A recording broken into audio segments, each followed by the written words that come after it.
Welcome to T-SAT. This is Bhushan Govindula.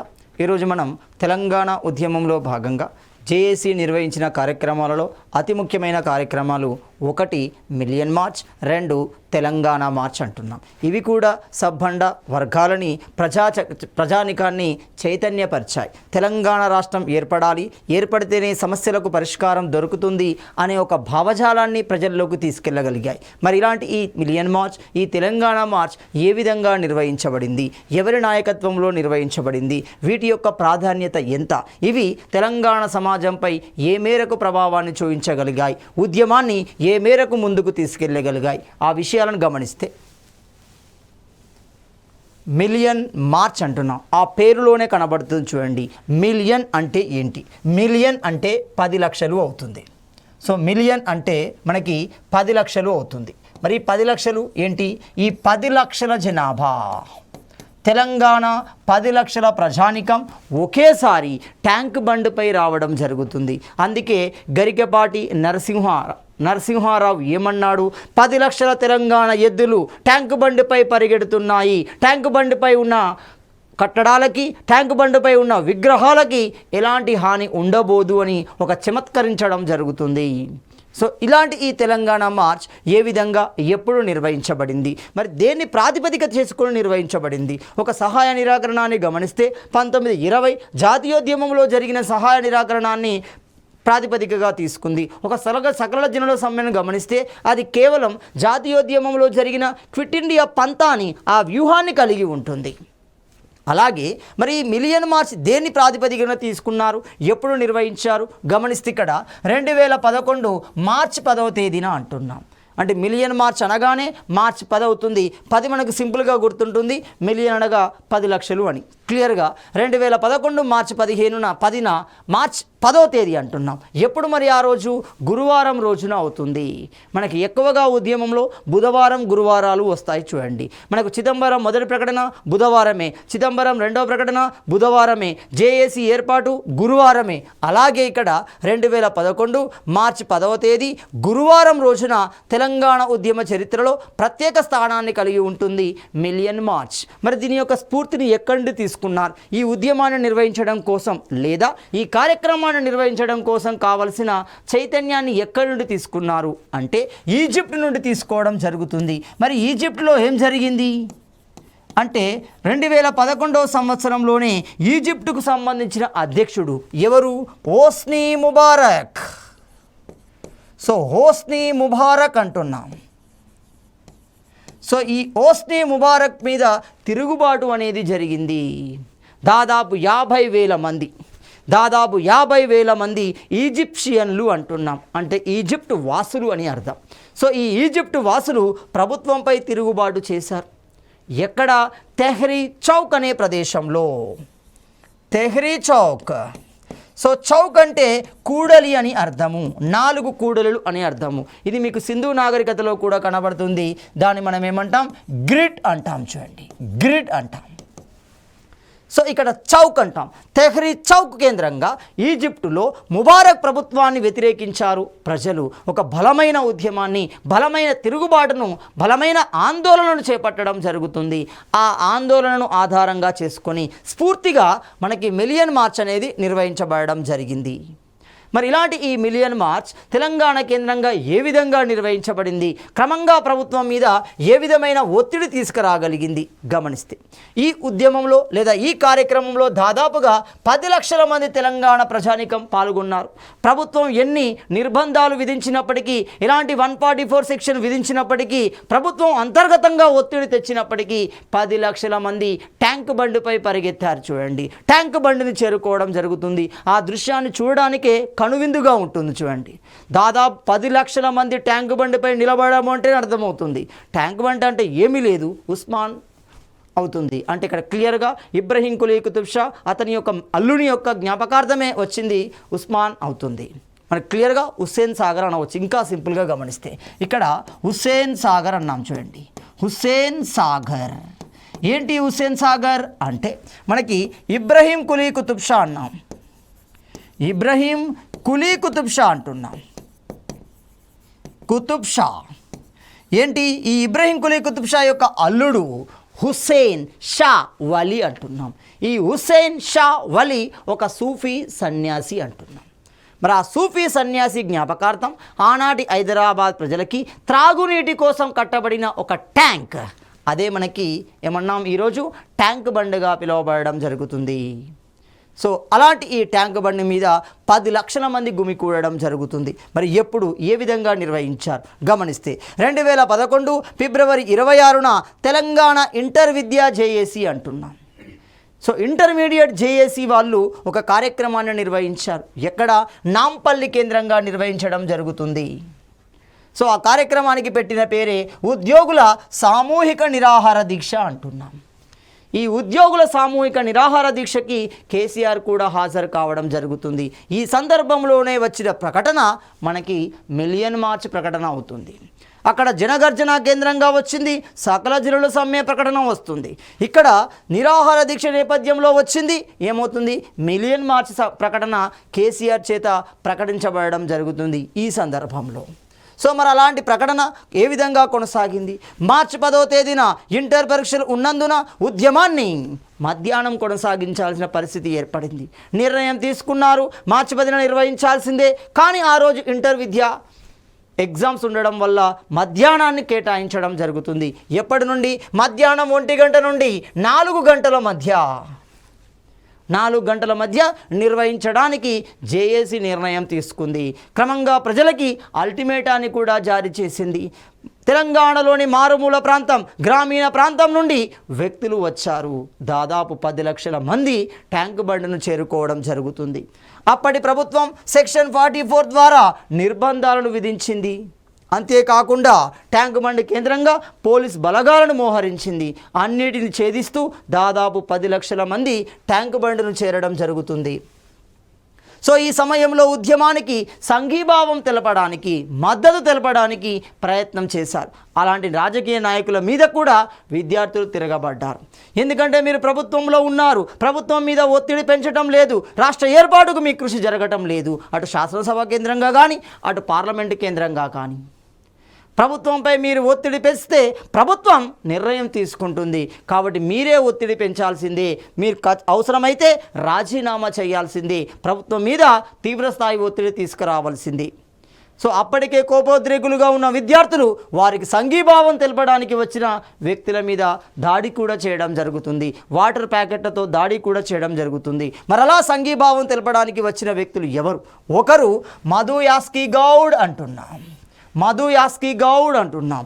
2 Keshavarao అంటున్నాం. చూడండి, 2 కేశవరావు. ఈ ఇద్దరు వ్యక్తులు సంఘీభావం తెలపడానికి వచ్చిన ప్రముఖ రాజకీయ నాయకులు. వీళ్ళను వారి కారులోనే ట్యాంకు బండ ముందరే అడ్డుకోవడం జరిగింది. వారిపై వాటర్ ప్యాకెట్లతో కూడా దాడి చేయడం జరిగింది. ఉద్దేశం ఏంది? వాళ్ళని కొట్టాలనే ఉద్దేశం కాదు. మీరు రాజకీయంలో ఉంటున్నారు, ప్రభుత్వంలోనే ఉంటున్నారు, ప్రభుత్వం మీద మీరు ఎందుకు ఒత్తిడి తీసుకురావటం లేదు? మీరు ఖచ్చితంగా ప్రభుత్వం మీద ఒత్తిడి తీసుకురండి, రాజీనామా పర్వాన్ని ఉపయోగించండి, ప్రభుత్వాన్ని ఇరకాటంలో పెట్టండి అని. సో ఈ సందర్భంలో మధు యాస్కి గౌడ్, కేశవరావుల మీద కూడా వాటర్ ప్యాకెట్లతో దాడి జరిగింది. వాళ్ళను అడ్డుకోవడం జరిగింది. సో ఈ కార్యక్రమం సమయంలోనే ట్యాంక్ బండ్పై మొత్తం 32 విగ్రహాలు ఉంటున్నాయి. సో ఈ 32 విగ్రహాల యొక్క ప్రస్థానం ఏంటి? ఈ 32 విగ్రహాల యొక్క ఉద్దేశం ఏంటి? ఎన్టీ రామారావు తీసుకొచ్చిన ఉద్దేశమే. తెలుగు జాతి మహానుభావులు అన్నాడు, తెలుగు జాతి మహానుభావులు అన్నాడు. ఆంధ్ర ప్రాంతానికి ప్రాధాన్యత కల్పించాడు. అంటే తెలుగు జాతి మహానుభావులు తెలంగాణలో లేరు అనేది అతని యొక్క ఉద్దేశం. సో మొత్తంగా ఆ ట్యాంక్ బండిపై ఉన్న విగ్రహాల సంఖ్య ఎన్ని అవుతున్నాయి? మనకి 32 విగ్రహాలు అనేవి ఉండడం జరుగుతుంది. అందులో 16 విగ్రహాలు ధ్వంసం చేయబడ్డాయి, ట్యాంక్ బండిలో నెట్టివేయబడడం జరిగింది. ఇక్కడ విషయం బాగా గమనించాలి. సో ఇక్కడ మొత్తం అవుట్ ఆఫ్ 32లో 16 విగ్రహాలు ధ్వంసం చేయబడ్డాయి, ఇరిచివేయబడ్డాయి, ట్యాంక్ బండిలో విసిరివేయబడ్డాయి. వీటి మీద కమిటీ కూడా వేస్తున్నారు. చూడండి, వట్టి వసంతకుమార్ కమిటీ అనేది దీని మీద ఏర్పాటు చేయబడుతుంది. తిరిగి పునరుద్ధరించాలనే ప్రయత్నం జరుగుతుంది. దాన్ని కూడా వ్యతిరేకిస్తూ యాత్ర కూడా నిర్వహిస్తారు. ఇక్కడ క్లియర్ గమనిస్తే 16 విగ్రహాలు అనేవి ధ్వంసం చేయబడ్డాయి. ఈ అంశాన్ని ప్రాతిపదిక తీసుకుని ఎగ్జామినర్ క్వశ్చన్ అడగవచ్చు. క్రింది వాణిలో జాక్ నిర్వహించిన ఏ కార్యక్రమానికి సంబంధించి విగ్రహాల విధ్వంసం అనేది జరిగింది? ట్యాంక్ బండిపై గల 32 విగ్రహాలలో 16 విగ్రహాలు అనేవి విధ్వంసం చేయబడ్డాయి. ఎన్ని? 16 విగ్రహాలు అనేవి విధ్వంసం చేయబడ్డాయి. ఆ 16 విగ్రహాల విధ్వంసం అనే సంఘటన క్రింది వాణిలో ఏ జాగ్ కార్యక్రమానికి సంబంధించింది? అది మనకు మిలియన్ మార్చ్కు సంబంధిస్తుంది. 16 విగ్రహాలు ధ్వంసం చేయబడ్డాయి. కోపోద్రికులైన విద్యార్థులు, కోపోద్రికులైన ఇతరుల చేత ధ్వంసం చేయబడ్డాయి. అంతేకాకుండా దాన్ని చిత్రించడానికి వచ్చిన జర్నలిస్టుల యొక్క వీడియో కెమెరాలు కూడా సాగర్లో ట్యాంక్ బండ్లో పారవేశారు. సో క్లియర్గా గమనిస్తే ఈ విధ్వంసం గురించి మనకు ఏ విషయం ఎవరు చెప్తున్నారు? ఈ విధ్వంసం యొక్క ప్రస్థానాన్ని కళ్ళకు కట్టినట్టుగా మనకి విరుగుడు వ్యాస సంకలనము అంటున్నాము. విరుగుడు వ్యాస సంకలనంలో ప్రధాన నేపథ్యం ఏంటి? దానిలో ప్రధాన థీమ్ ఏంటి అంటే ఈ మిలియన్ మార్చ్ సందర్భంలో జరిగిన విగ్రహాల విధ్వంసం అనేది ప్రస్తావించబడింది. ఒకటో పుస్తకం. రెండోది మిలియన్ మార్చ్, రెండో పుస్తకం. సో ఈ రెండో పుస్తకం ఏమవుతుంది? ఇక్కడ మిలియన్ మార్చ్ అంటున్నాం. అది విరుగుడు అనేది వ్యాస సంకలనము అవుతుంది. ఈ రెండిట్లో ప్రధాన ప్రస్తావించబడిన అంశం ఏంటి అంటే మిలియన్ మార్చ్ సందర్భంలో జరిగిన విగ్రహాల విధ్వంసము అవుతుంది. సో మన ట్యాంక్ బండిపై 32 విగ్రహాలు అంటున్నాం. వాటి యొక్క హిస్టారికల్ బ్యాక్గ్రౌండ్ ఏంటి? చారిత్రక నేపథ్యం ఏంటి? గమనిస్తే ఎన్టీ రామారావు ప్రభుత్వము అంటున్నాం. 1982లో ఉమ్మడి ఆంధ్రప్రదేశ్లో ఏర్పాటు చేయబడిన మొట్టమొదటి ప్రాంతీయ పార్టీ మనకు టీడీపీ అవుతుంది. ఈ విషయాన్ని బాగా గమనించాలి. తెలుగుదేశం పార్టీ అంటున్నాం. సో ఈ తెలుగుదేశం పార్టీ ఉమ్మడి ఆంధ్రప్రదేశ్లో ఏర్పడిన మొట్టమొదటి ప్రాంతీయ పార్టీ అంటున్నాం. ఏర్పడిన సంవత్సరం లోపే, కేవలం 6 నెలల లోపే ప్రభుత్వాన్ని కూడా ఏర్పాటు చేయగలిగింది. సో అంతటి ప్రజాభిమానాన్ని కలిగి ఉంది. ఎందుకంటే ఆ పార్టీని ఏర్పాటు చేసిన వ్యక్తి ప్రముఖ సినీ నటుడు కావడం ద్వారా. సో దక్షిణ భారతదేశంలోనే బ్రాహ్మణ వ్యతిరేకోద్యమంలో భాగంగా ఏర్పడిన మొట్టమొదటి ప్రాంతీయ పార్టీ జస్టిస్ అవుతుంది. అది కాస్త డిఎంకే, అది కాస్త ఏఐఏడిఎంకే అవుతున్నాం. డిఎంకే ద్రావిడ మున్నేగ్ర కజగా అంటున్నాం. ఏఐఏడిఎంకే ఆల్ ఇండియా అన్న ద్రావిడ మున్నేగ్ర కజగా అంటున్నాం. ఎవరు? ఎంజి రామచంద్రన్. అతడు ఒక తమిళనాడుకు సంబంధించిన సినీ హీరోని. సో సినీ హీరో ప్రస్థానంతో అతడు రాజకీయంగా ఏఐఏడిఎంకేని ఏర్పాటు చేస్తున్నాడు. సో ఇలాంటి సందర్భంలోనే మనకి 1982 నాటికి రాష్ట్రంలో ఏర్పడిన పరిణామాలు, కేంద్రం రాష్ట్రంపై చూపిన వివక్ష నేపథ్యంలో మనకి టీడీపీ పార్టీ అనేది వస్తుంది. దాని యొక్క ఎజెండా ఏంటి? దాని యొక్క లక్ష్యం ఏంటి? దాని యొక్క ఉద్దేశం ఏంటి? గమనిస్తే 2 ప్రధాన అంశాలను ప్రస్తావించింది. తెలుగు జాతి భావన. సో తెలుగు జాతి ఆత్మగౌరవం ఒకటి. నక్సలైట్లే నిజమైన దేశభక్తులు అంటున్నాం. నక్సలైట్స్ ఆర్ రియల్ ప్యాట్రియాట్స్ అన్నాం. చూడండి. సో ఈ 2 ప్రధాన ఉద్దేశాలను ప్రజలకు తెలియజేస్తూ ఒక టీడీపీ పార్టీని, మొట్టమొదటి ప్రాంతీయ పార్టీని ఏర్పాటు చేయడం జరిగింది. సో అలాంటి ఎన్టీ రామారావు తెలుగు జాతి మహానుభావుల పేరుతో 32 విగ్రహాలను నిర్మించడానికి నిర్ణయం తీసుకోవడం జరిగింది. వాటిని నిర్మించిన ప్రదేశమే ట్యాంక్ బండ్ అవుతుంది. మరి 32 విగ్రహాలలో తెలంగాణకి జరిగిన అన్యాయం ఏంటి? సో తెలంగాణకు జరిగిన అన్యాయం ఏంటి? తెలుగు జాతి మహానుభావులు అన్నాడు. మరి అలాంటి తెలుగు జాతి మహానుభావులు తెలంగాణలో లేరా? సగం సగం అని ఇవ్వాలి కదా. పెద్ద మనుషుల ఒప్పందం ప్రకారం గమనిస్తే 3:2 రేషియోలన్నా ఉండాలి కదా. 60 వాళ్ళవి ఉంటే 40 మన ఆ రేషియో అన్నా ఉండాలి కదా. జనాభా ప్రాతిపదికనన్నా ఉండాలి కదా. అంటే క్లియర్గా ఆంధ్ర భావజాలాన్ని, ఆంధ్ర తెలుగు భావజాలాన్ని తెలంగాణ భావజాలం మీద రుద్దే ప్రయత్నం, క్రమంగా ఆధిపత్యాన్ని కల్పించే ప్రయత్నం ఈ రూపంలో జరిగింది. చూడండి. సో క్లియర్గా గమనిస్తే 8 విగ్రహాలు మాత్రమే అవుట్ ఆఫ్ 32 అంటున్నాం. మొత్తం 32 విగ్రహాలలో 8 విగ్రహాలు మాత్రమే తెలంగాణ ప్రాంతానికి సంబంధిస్తున్నాయి. అంటే మిగిలిన 24 ఎవరి? ఆంధ్ర ప్రాంతానికే సంబంధిస్తున్నాయి. అంటే క్లియర్గా తెలుగు జాతి భావనలో, తెలుగు జాతి భావన నిర్మాణంలో ఆంధ్రుల యొక్క పాత్ర ఎక్కువ ఉంది అని చెప్పకనే చెప్పారు. చూడండి. క్రమంగా ఆధిపత్యాన్ని కొనసాగించే ప్రయత్నం చేశారు. మా 8 విగ్రహాలలో ఉన్న విగ్రహాలు ఏంటి? తెలంగాణ ప్రాంతానికి సంబంధించిన విగ్రహాలు ఏంటి? గమనిస్తే 1 రాణి రుద్రమాదేవి అంటున్నా. దక్షిణ భారత చరిత్రలోనే, కాకతీయ చరిత్రలోనే పరిపాలకురాలుగా ఉన్న మొట్టమొదటి మహిళ రాణి రుద్రమాదేవి అంటున్నా. మొత్తం దేశ చరిత్రలో 3 మహిళలు కనబడతారు. కాశ్మీర్ పరిపాలించిన గిద్దాదేవి, ఆమెను దిద్దాదేవి అంటాం. ఇంగ్లీష్ పదం జీ కాబట్టి తెలుగులోకి వచ్చినప్పుడు అది గిద్దా ఆర్ దిద్దాదేవి అవుతుంది. సో ఈ గిద్దాదేవి ఎవరు అవుతున్నారు? మనకి కాశ్మీర్ కేంద్రంగా పరిపాలన చేసింది. రాజతరంగిలో ఆమె ప్రస్థానం కనబడుతుంది. అదేవిధంగా ఢిల్లీని పరిపాలించిన మహిళ సుల్తానా రజియా కనబడుతుంది. ఇల్ టుట్ మెష్ యొక్క కుమార్తె సుల్తానా రజియా ఢిల్లీ ప్రాంతాన్ని పరిపాలిస్తుంది. ఢిల్లీ రాజ్యాన్ని పరిపాలించిన మొదటి మహిళగా చరిత్రకెక్కింది. అలాగే దక్షిణ భారత చరిత్రలో, కాకతీయ చరిత్రలో శూద్ర వంశం నుండి ఏర్పడిన గొప్ప రాజ్యమైన కాకతీయ రాజ్యంలో పరిపాలకురాలుగా ఉన్న రాణి రుద్రమాదేవి మన తెలంగాణ ప్రాంతానికి సంబంధించింది. ఈ విగ్రహాన్ని గావించవచ్చు. నెక్స్ట్ గమనిస్తే బమ్మెర పోతన అంటున్నాం. భోగిని, దండకం లాంటి పుస్తకాలు రాసిన వ్యక్తి బమ్మెర పోతన అంటున్నాం. తానీషా అంటున్నాం. ఎవరి తానీషా? కుతుబ్ షాహీ సుల్తానుల్లో చివరి సుల్తాను హబుల్ హసన్ తానీషా అంటున్నాం. హబుల్ హసన్ తానీషా ఈ కాలంలోనే మనకి భద్రాచలం, గోదావరి నది ఒడ్డున భద్రాచలం శ్రీ సీతారామ దేవాలయం అనేది ఏర్పాటు చేయబడుతుంది. ఆ తానీషా యొక్క పేరు కూడా అక్కడ కనబడుతుంది. అతని విగ్రహం కూడా కనబడుతుంది. అంటే ఇప్పుడు మూడోది అవుతుంది. నాలుగోది గమనిస్తే భక్త రామదాసు అంటున్నాం.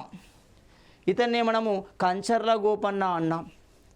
కంచర్ల గోపన్న కాలక్రమంలో రామభక్తుడిగా మారి భక్త రామదాసుగా పిలువబడుతున్నాడు. గోదావరి నది ఒడ్డున దేవాలయాన్ని నిర్మించడం జరిగింది. అలాంటి భక్త రామదాసు విగ్రహం కూడా తెలంగాణ ప్రాంతానికి సంబంధించింది. 4.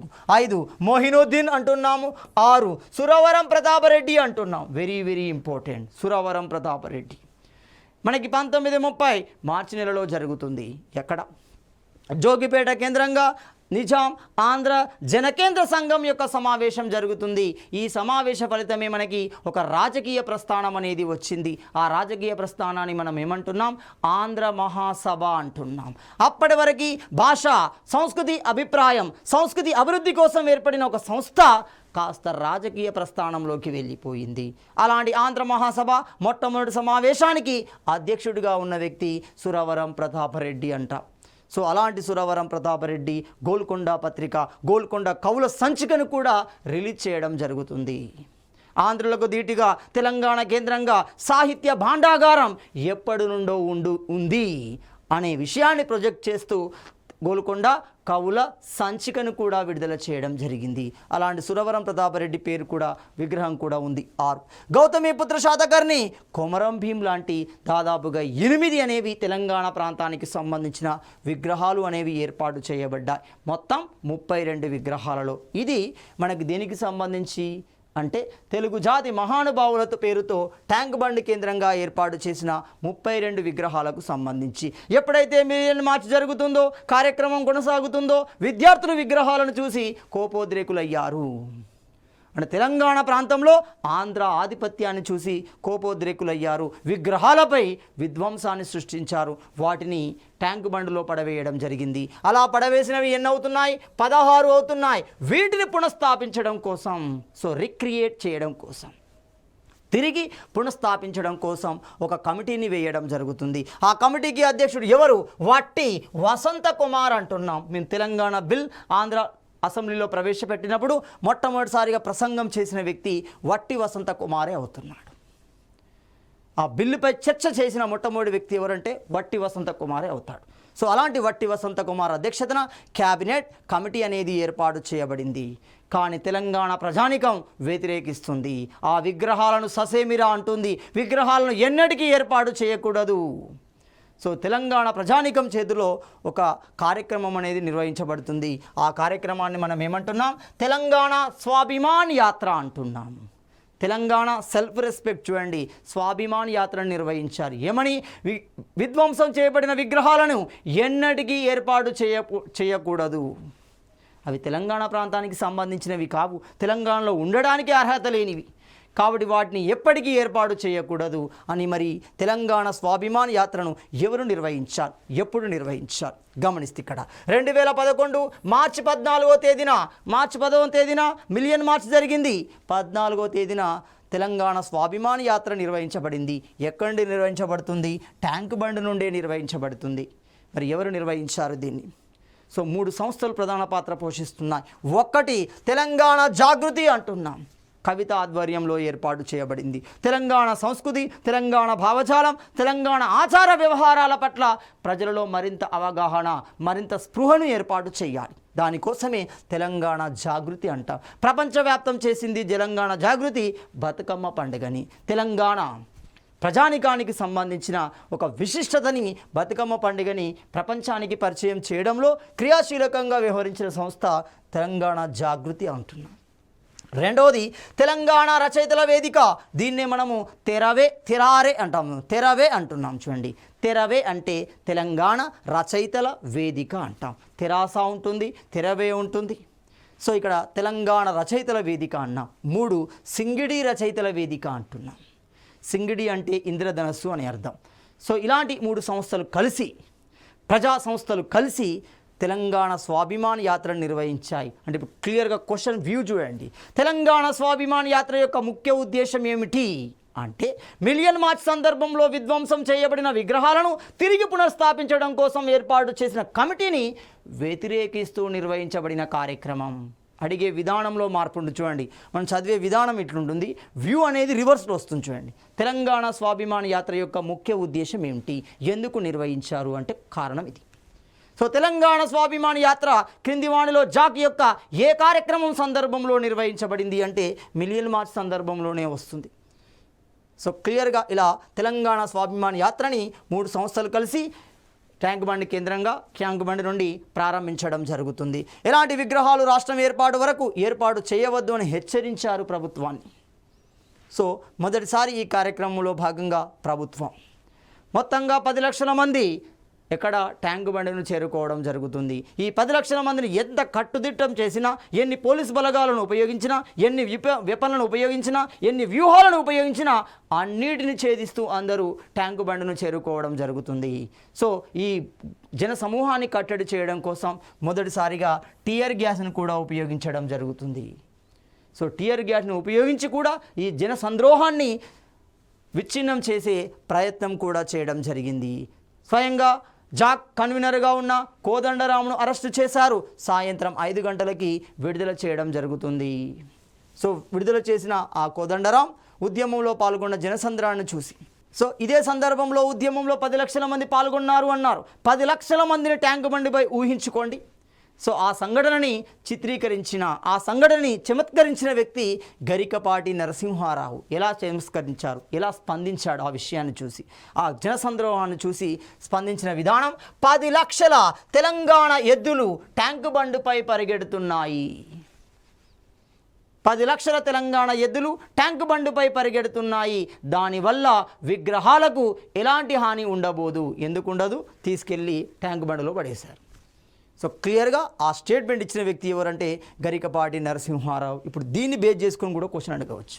గరికపాటి నరసింహారావు యొక్క స్పందన, తెలంగాణ 10 లక్షల ఎద్దులు ట్యాంక్ బండిపై పరిగెడుతున్నాయి, వీటి వలన విగ్రహాలకు ఎలాంటి హాని ఉండబోదు.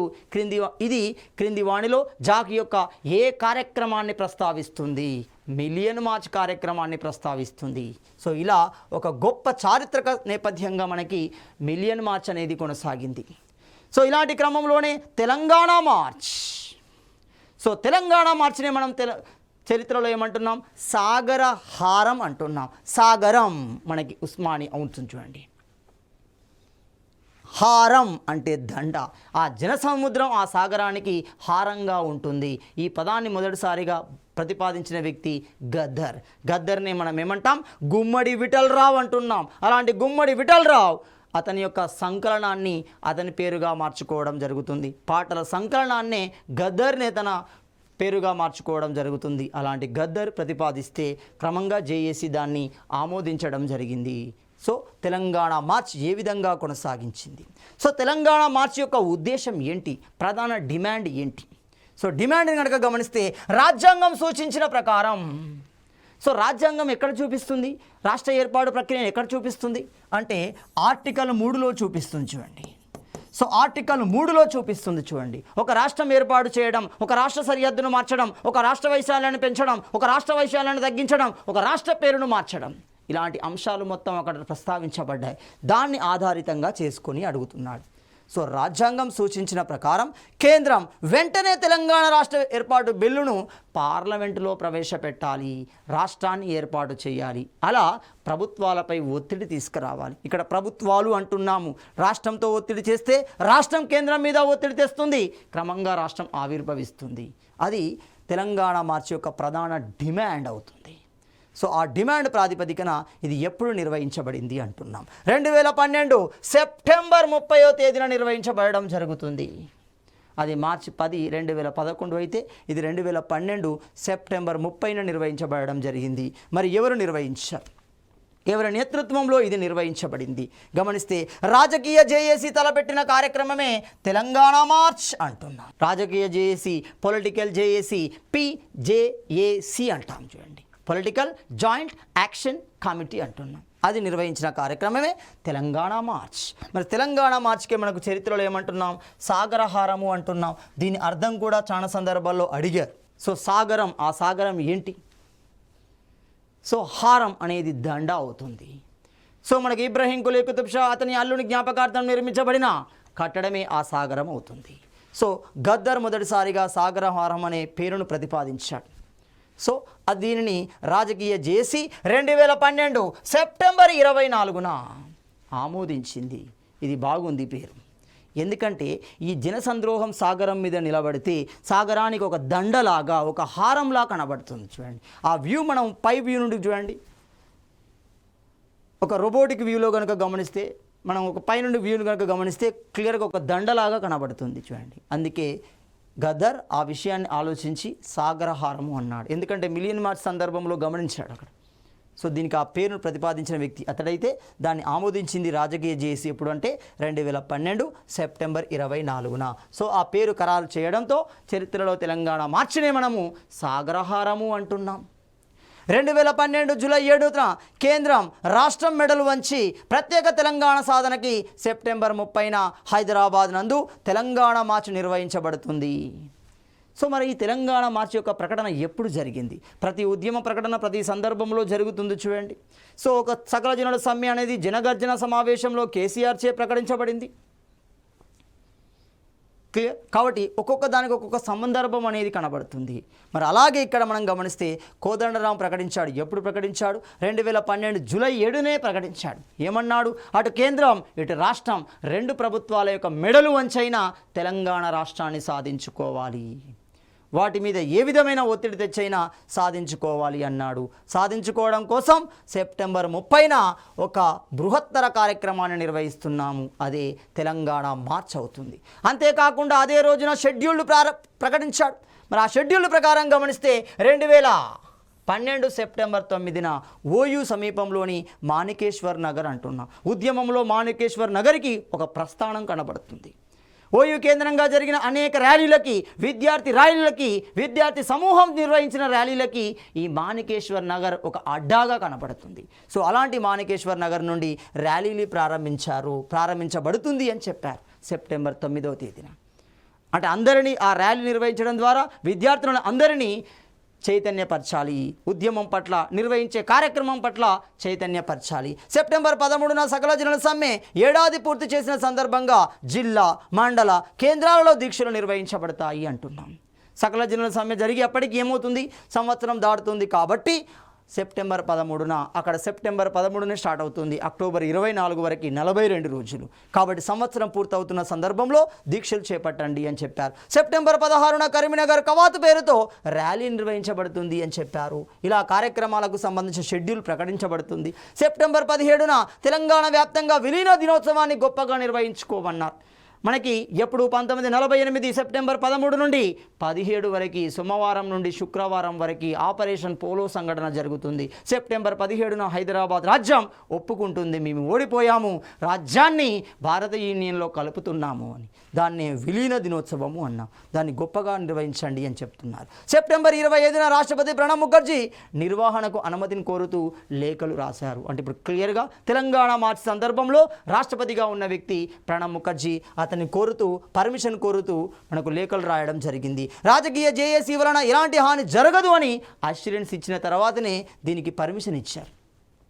ఎందుకంటే మిలియన్ మార్చ్ యొక్క వ్యవస్థ తెలుసు కాబట్టి దీనివల్ల ఎలాంటి ప్రమాదం జరగదు అని మీరు అష్యూరెన్స్ ఇస్తేనే నేను దీనికి అనుమతిస్తాను అని చెప్పాడు. మొత్తంగా సెప్టెంబర్ 30 సాయంత్రం 3 నుండి 7 గంటల వరకు కార్యక్రమానికి అనుమతిని ఇవ్వడం జరుగుతుంది. ఆ అనుమతి ప్రకారమే ట్యాంక్ బండి కేంద్రంగా నిర్వహించాలి. ఇప్పుడు క్లియర్గా గమనించండి. సెప్టెంబర్ 30న ఒరిజినల్గా కార్యక్రమం ఎక్కడ నిర్వహించాలి? ట్యాంక్ బండి కేంద్రంగా నిర్వహించాలి. కానీ అనుమతి అక్కడ ఇవ్వలేదు.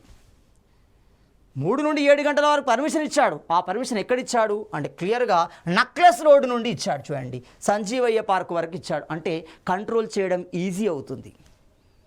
ఎందుకంటే ట్యాంక్ బండిపై నిర్వహిస్తే అనేక మూలల ద్వారా అనేక మార్గాల ద్వారా ప్రజానీకం అక్కడికి చేరుకోవచ్చు. కానీ నక్లెస్ రోడ్డు నుండి సంజీవ పార్క్ అనేది ఒక రిస్ట్రిక్షన్ ఏరియా. దానికి 2 లేదా 3 మార్గాలు మాత్రమే ఉంటాయి. కాబట్టి దాన్ని ఈజీగా కంట్రోల్ చేయవచ్చు. కాబట్టి అక్కడ మాత్రమే పర్మిషన్ ఇవ్వడం జరుగుతుంది. సెప్టెంబర్ 30న తెలంగాణ పలు ప్రాంతాల నుండి ప్రజలు ర్యాలీలుగా బయలుదేరారు. మొత్తంగా ఈ సందర్భంలోనే ఓయూ కేంద్రంగా విద్యార్థి ర్యాలీపై పోలీసులు బాష్పవాయువులు కూడా ప్రయోగించారు. ఇలా మన కార్యక్రమం అనేది ముందుకు కొనసాగుతుంది. మరి ఈ సందర్భంలో ఉపయోగించిన నినాదం ఏంటి? చేతికో ఇంటికో మనిషి, చేతికో జెండా, చెలో హైదరాబాద్ అంటున్నారు. సో ఇలాంటి మన తెలంగాణ మార్చిలో పాల్గొనని పార్టీలు 2 ఉన్నాయి, కాంగ్రెస్ మరియు టీడీపీ అంటున్నాం. ఇలా మనకి కార్యక్రమం అనేది మొత్తంగా అటు మిలియన్ మార్చ్, ఇటు తెలంగాణ మార్చ్ ప్రజానికంగా చైతన్యాన్ని నింపగలిగింది. తెలంగాణ భావజాలాన్ని ప్రజల్లో మరింత లోతుగా తీసుకెళ్లగలిగింది. అదే క్రమంగా 2014 జూన్ 2న కళ అనేది సాకారమై రాష్ట్ర ఏర్పాటుకు దారితీసింది. సో తదుపరి అంశాన్ని మనము తదుపరి వీడియోలో చర్చించుకుందాం. ఇలా మనకి మిలియన్ మార్చ్, తెలంగాణ మార్చ్ అనేవి జేఏసీ ఆధ్వర్యంలో గొప్పగా నిర్వహించబడ్డాయి. వీటి వలన అప్పటి వరకు ఉన్న తెలంగాణ భావజాలం మరింత లోతుగా ప్రజల్లోకి వెళ్ళగలిగింది. ప్రజల్లో ఒక నమ్మకం అనేది క్రియేట్ అవుతుంది. ఆ నమ్మకమే కాస్త 2014 జూన్ 2న రాష్ట్రం రూపంలో సిద్ధించడం జరిగింది. ఇలా రాష్ట్ర ఏర్పాటులో ఇటు మిలియన్ మార్చ్, అటు తెలంగాణ మార్చ్ అనేది క్రియాశీలక పాత్ర పోషించాయి. సో మనకు తదుపరి అంశాన్ని మనము తదుపరి వీడియోలో చర్చించుకుందాం.